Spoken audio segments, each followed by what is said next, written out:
عالمگیر صاحب، کیا یہ حقیقت نہیں ہے کہ محمود خان اچکزئی کا جو انتخاب ہے وہ سیاسی ضرورت نہیں بلکہ بانی پی ٹی آئی کی مجبوری تھا؟ نہیں، مجبوری کوئی نہیں. اصل بات یہ ہے کہ محمود خان اچکزئی فارم 45 پر ایم این اے آئے ہیں. فارم 45 پہ جو بھی نمائندہ اس وقت اسمبلی میں ہے، تحریک انصاف، اس پہ وہ ہم آواز ہے. اور محمود خان اچکزئی بھی اس فسطائیت کا شکار رہے ہیں اور وہ آئین کی پاسداری کی بات کرتے. اس وقت وہ لوگ، وہ آوازیں کم رہ گئی ہیں جو آئین کی پاسداری پر کھڑی ہیں، کیونکہ یہاں فارم 47 کی بیساکھیوں پہ جو لوگ کھڑے ہیں، اور تو وہ تو چاہتے ہیں کہ آئین دبا رہے، وہ تو چاہتے ہیں کہ قانون کی بات نہ ہو، ادارے مفلوج رہیں، اور تبھی ان کا سروائیول ہے.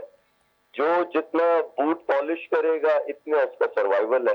نہیں، لیکن عالمگیر صاحب، قطع کلامی کی معذرت چاہوں گی، لیکن جس محمود خان اچکزئی کا بانی پی ٹی آئی جلسوں میں دوپٹہ اوڑھ کر مذاق اڑاتے تھے، تضحیک کرتے تھے، تو آج انہی کو قائد حزب اختلاف بنانا سیاسی یو ٹرن نہیں ہے؟ دیکھیں، یہ اس موضوع پہ اگر آتے ہیں تو لاڑکانہ کی سڑکوں پہ آصف علی زرداری کو شہباز شریف گھسیٹ رہے تھے، اور آج اسی کو صدر بنا کے بیٹھے.